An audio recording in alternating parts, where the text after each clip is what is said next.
deteksi dini harus penting. Penting. Tapi kenapa kemudian Indonesia sampai menjadi negara ketiga dengan jumlah kusta terbanyak, Dok? Apakah penularannya lebih mudah di Indonesia atau seperti apa, Dok? Sebenarnya penularannya itu hanya dari manusia. Kemudian mereka yang belum atau tidak berobat yang menularkan, dan penularannya lewat pernafasan seperti TBC ya, karena di mukosa hidung itu kalau diperiksa dia banyak kumannya. Jadi yang dianut adalah penularan lewat pernafasan dengan kontak erat yang lama. Ya, jadi harus lama karena satu kuman menjadi 2 kuman itu cukup lama, 2 sampai 3 minggu, sehingga butuh waktu berkumpul erat.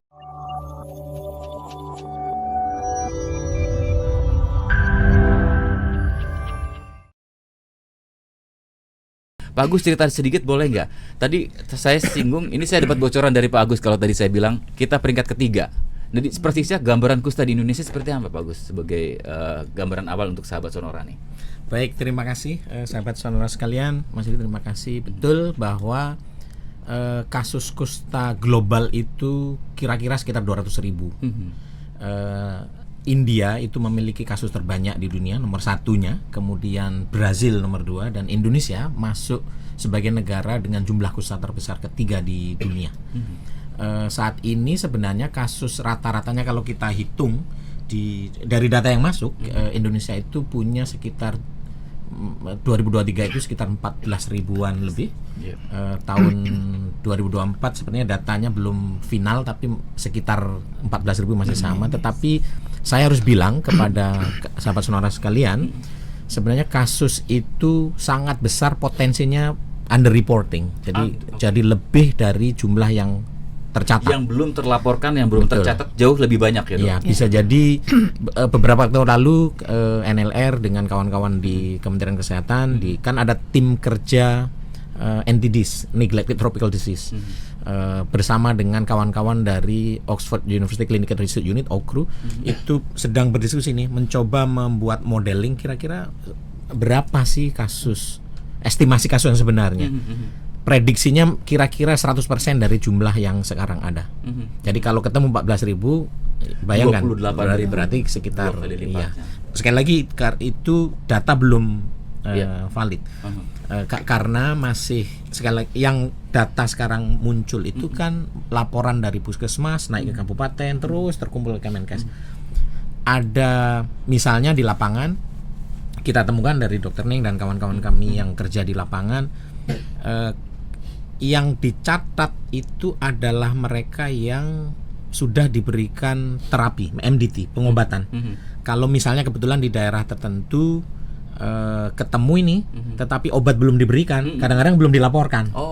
Bisa dibayangkan kan? Ini udah ketemu tapi belum obatnya nggak ada ya. Jadi jauhnya bisa lebih banyak. Bisa lebih banyak. Baik, Dokter Ning, mungkin ini sahabat Sonora perlu dicerahkan juga sebetulnya kusta itu apa, karena masih banyak stereotip atau stigma negatif kalau mendengar kata kusta. Harus dihindari, terlihat seperti apa tadi?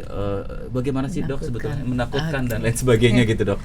Baik, Mas Yudi dan sahabat Sonora yang sedang mendengarkan, penyakit kusta adalah penyakit menular, menahun, dan kuman disebabkan oleh kuman yang namanya kuman Mycobacterium leprae, ya, menyerang saraf tepi, kulit dan jaringan tubuh yang lain kecuali susunan saraf pusat.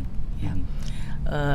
Karena menyerang saraf tepi bisa menyebabkan dia disabilitas. Itu yang menjadi momok dari masyarakat, sehingga masyarakat stigma lumpuh gitu ya, Dok, ya. Ada kelumpuhan. Iya, ada drop hand, ada tangannya lunglai, ada luka, ada sampai putus-putus jarinya gitu. Sebenarnya kalau diobati secara dini tidak harus sampai parah seperti itu ya, Dok, ya. Ya. Makanya ini deteksi dini harus penting. Tapi kenapa kemudian Indonesia sampai menjadi negara ketiga dengan jumlah kusta terbanyak, Dok? Apakah penularannya lebih mudah di Indonesia atau seperti apa, Dok? sebenarnya penularannya itu hanya dari manusia, kemudian mereka yang belum atau tidak berobat ya, yang menularkan, dan penularannya lewat pernafasan seperti TBC ya, karena di mukosa hidung itu kalau diperiksa dia banyak kumannya. Jadi yang dianut adalah penularan lewat pernafasan dengan kontak erat yang lama. Ya, jadi harus lama karena satu kuman menjadi 2 kuman itu cukup lama, 2 sampai 3 minggu, sehingga butuh waktu berkumpul erat ya, sehingga dia bisa menjadi sakit. Dan daya tahan tubuh kita juga dari 100 orang misalnya yang kontak dengan mereka, 95 atau 95% itu kebal, dan dari yang 5% 3 bisa sembuh sendiri, masuk kuman tapi sembuh sendiri, dan yang butuh obat adalah yang 2 orang saja. 2% berarti ya, ya. Dok, ya. Sehingga bisa dikatakan bahwa kusta adalah penyakit menular yang sulit menular. Begitu. Asal ditemukan ini dia bisa. Nah, gejalanya apa yang perlu diwaspadai, Dok? Mungkin ini perlu dicermati juga. Kemudian ketika sudah ada timbul gejala ini, apa yang harus dilakukan, Dok? Deteksinya, untuk mengetesnya gitu ya, apakah ada tes lab atau dan lain sebagainya begitu, Dok? Iya. Sahabat Sonora, untuk gejala yang perlu diwaspadai adalah gejala kulit ya, seperti panu putih atau merah ya. Kalau ada itu bisa langsung atau benjol-benjol seperti bisul begitu. Kemudian ada juga gejala saraf yang perlu dicurigai, apakah ada kebas-kebas di tangan, di kaki, kemudian ada luka yang tidak sembuh-sembuh begitu, perlu jangan-jangan ini kusta, dan bisa langsung ke puskesmas untuk diperiksa lebih detail untuk ditetapkan apakah betul kusta atau bukan. Karena penyakit kusta itu bisa dibilang biasa dibilang the great imitators, banyak samanya. Jadi penyakit kulit yang lainnya, sehingga perlu dipastikan apakah betul kusta atau tidak. Gitu. Oke. Dan itu menyerang bagian tubuh tertentu atau bisa terjadi di mana saja, Dok? Bisa di mana saja dari seluruh tubuh, sehingga untuk pemeriksaan kusta juga butuh keterampilan khusus. Tidak cuma dilihat yang ada di sini, harus dibuka semuanya supaya tidak salah mendiagnosis, tidak salah untuk memberikan obatnya. Dari 14 ribuan tadi data dari 2023 ya, Pak Agus ya. Itu banyak laki-laki atau perempuan, kemudian dari prevalensi usia itu lebih banyak menyerang usia berapa, Dok? Untuk usia bisa semua umur, tapi yang paling muda itu sekitar 2 tahun ya. Dari anak-anak sudah ya. Kemudian laki perempuan hampir sama sih, tapi kebanyakan laki-laki ya. Lebih banyak laki-laki. Lebih banyak laki-laki. Ya. Karena ya mungkin mobilitas yang betul. tinggi. Terus nambahkan saja Dok, tadi patch kan ya, bercak. Tapi mungkin yang paling sering digunakan sebagai penanda, kalau saya banyak diskusi dengan teman-teman kawan-kawan dokter ini, itu mati rasa bercak itu ya. Jadi bercak itu tidak berasa ketika ditusuk atau kebas. Ya, kebal. Makanya di beberapa gurauan teman-teman ini ketika sudah banyak bakterinya yang diserang saraf tepi, akhirnya tidak berasa kan, sehingga bahkan ini mengangkat barang panas, terluka itu nggak berasa sama sekali. Jadi kayak orang punya ilmu kebal, padahal itu kusta. Ya, betul. Nah, jadi yang banyak terjadi, beberapa contoh kasus yang pernah saya lihat itu, Dok, karena mengangkat barang panas nggak berasa, jadi lukanya parah itu akibat itu. Jadi karena dia nggak merasakan kan. Nah, jadi dipaksa digunakan tetap. Ya digunakan, ketika digunakan ngangkat, nggak berasa kok. Jadi nggak merasa sakit, sehingga tidak merasa perlu untuk berobat. Penyakit kulit, wah ini cuman panu, ngapain mengapa saya harus datang ke dan berobat gitu.